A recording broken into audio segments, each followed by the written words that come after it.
Hello guys, welcome back my channel Puja day. কেমন আছো তোমরা? আই হোপ কি তোমরা খুবই ভালো আছো, আর আমিও খুবই ভালো আছি। তো এই যে ফ্রোজেন মটরশুঁটি হচ্ছে, তো আজকে বানাবো মটরশুঁটি কচুরি। তো এই যে ফ্রোজেন মটরশুঁটিটা নিয়ে নিলাম মিক্সি জারের মধ্যে, দিয়ে দেবো মিক্সিতে। আর এটাকে একটু গ্রাইন্ড করব, বেশি মিহি করবো না, দরদরা করবো।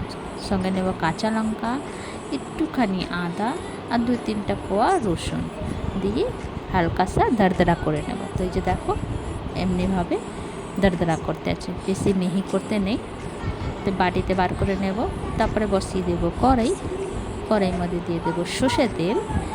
তারপরে সর্ষে তেলটা একটু জিরে দেবো, ফোড়ন, তেজপাতা দেবো। ফোড়নটা পুড়ে গেলে তারপরে আমি দিয়ে দেবো এর মধ্যে একটু হিং দিয়ে দেবো।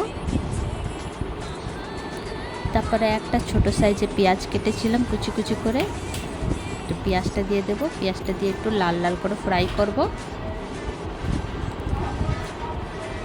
তারপরে যে মটরশুঁটি যে গ্রাইন্ড করেছিলাম ওটা দিয়ে দেবো। এটার সঙ্গে 2 মিনিট থেকে 3 মিনিট ফ্রাই করব।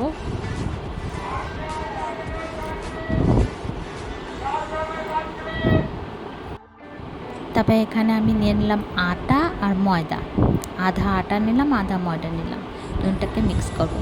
তারপর ওর আগে আমি দিয়ে দেবো মটরশুঁটিটার মধ্যে শুকনো মশলা, হলদি গুঁড়ো একটুখানি, লঙ্কা গুঁড়ো একটুখানি, জিরে গুঁড়ো, কস্তুরি মেথি, চাট মশলা, নুন স্বাদ অনুসার দিয়ে ভালো করে নাড়াচাড়া করব, ফ্রাই করব, যে মশলা গন্ধটা চলে যাবে। তারপরে এই আটার মধ্যে আমি দিয়ে দেব নুন,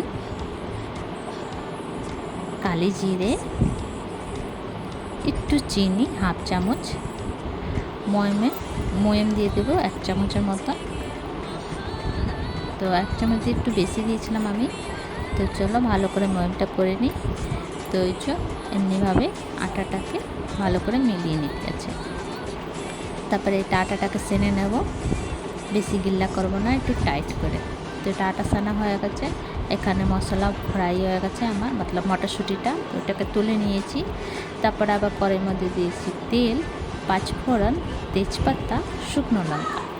তারপরে এইখানে ছোটো সে একটা পেঁয়াজ কেটেছিলাম, পেঁয়াজটা দিয়ে দেবো, ভালো করে একটু নাড়াচাড়া করব। তারপরে এর মধ্যে দিয়ে দেবো আমি একটা টমেটোর কুচি।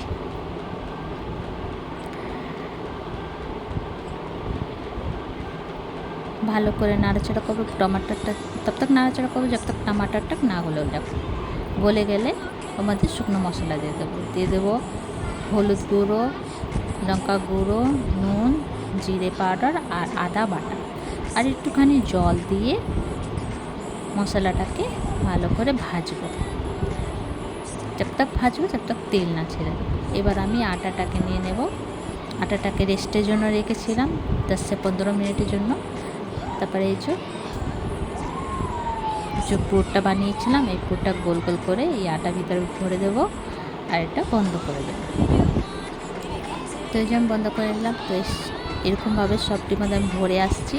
আর এখানে মশলাটা আমার ফ্রাই হয়ে গেছে। এবার আমি সিদ্ধ করা আলুটা দিয়ে দেবো, দিয়ে 3-4 মিনিট তক ফ্রাই করবো আবার।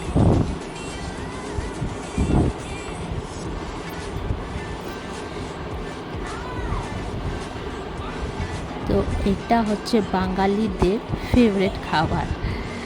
আর যে প্লেটের মধ্যে আলু সিদ্ধ রেখেছিলাম, ওই প্লেটে দিয়ে একটুখানি জল দিয়ে দিলাম। আমি বেশি পাতলা ঝোল করব না, একটু গাঢ় করব। তো এই যে ঝোল আমার রেডি, এবার নামিয়ে নেব। আর এইখানে আমি সব পুরগুলি ভরে নিলাম আটা মধ্যে। তারপরে কড়াই পরিষ্কার করে আবার আসলাম, এবার দিয়ে দেবো রিফাইন অয়েল। আর এই এক একটা করে ফ্রাই করব। তো এটাকে আর নাড়াচাড়া করতে নেই, তুমি দিয়ে ছেড়ে দিবে, ও নিজে নিজে ফুলে উঠবে।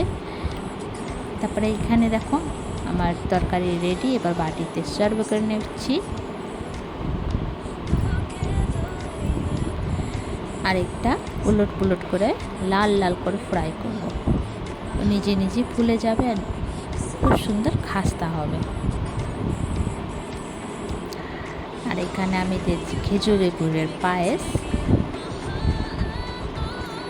তো তো হয়ে গেছে, এবার আমি তুলে নেব।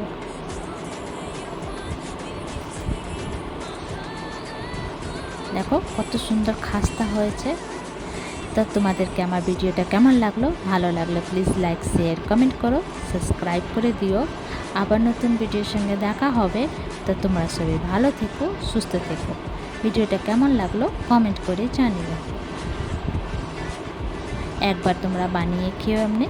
তো ভিডিওটা এখানে শেষ করছি। Bye bye, take care.